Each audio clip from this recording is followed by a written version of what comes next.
Ah, je vous en prie. Alors, ce sera pour ma fille. Oui. Ça va? Ça va, ça y est. Merci. Merci. Merci beaucoup.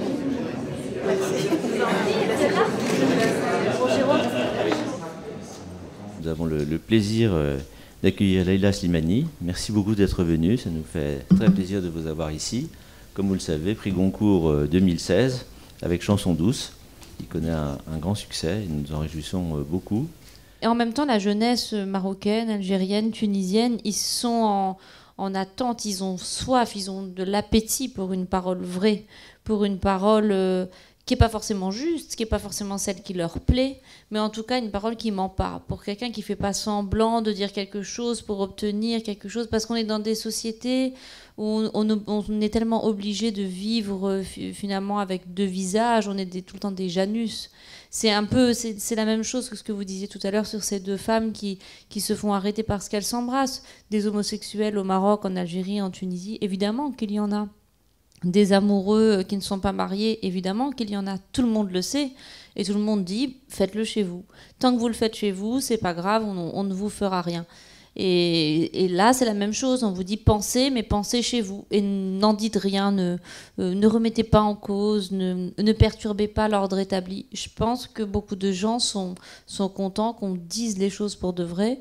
Et c'est aussi ce que vous lisiez tout à l'heure sur la littérature et la liberté.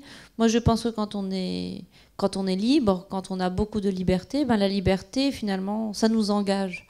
On ne peut pas faire n'importe quoi avec la liberté. Moi, je suis une femme immensément libre. Si on regarde par rapport à la majorité des femmes dans le monde, ce que moi j'ai, c'est un luxe absolument immense. Moi, je peux écrire, je peux sortir, je peux voyager.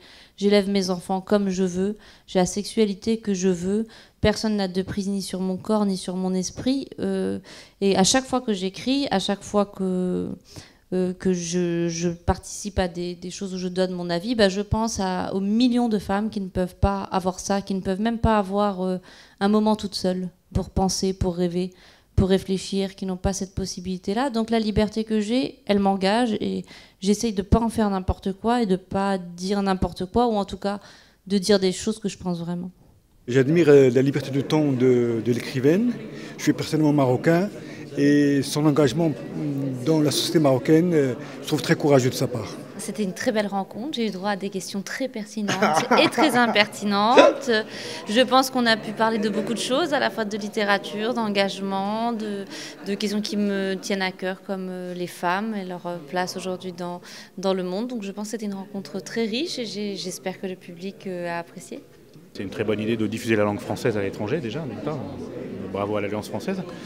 Et particulièrement Leïla Slimani qui a une belle écriture. Voilà, moi j'aime bien son style et son écriture. J'étais venue le mois dernier pour Ismaël Kadaré et là donc pour Leïla Slimani. Je trouve ça absolument passionnant parce qu'elle était extrêmement loquace et elle a très très bien parlé de ses livres, donc elle donne très envie d'aller voir de plus près.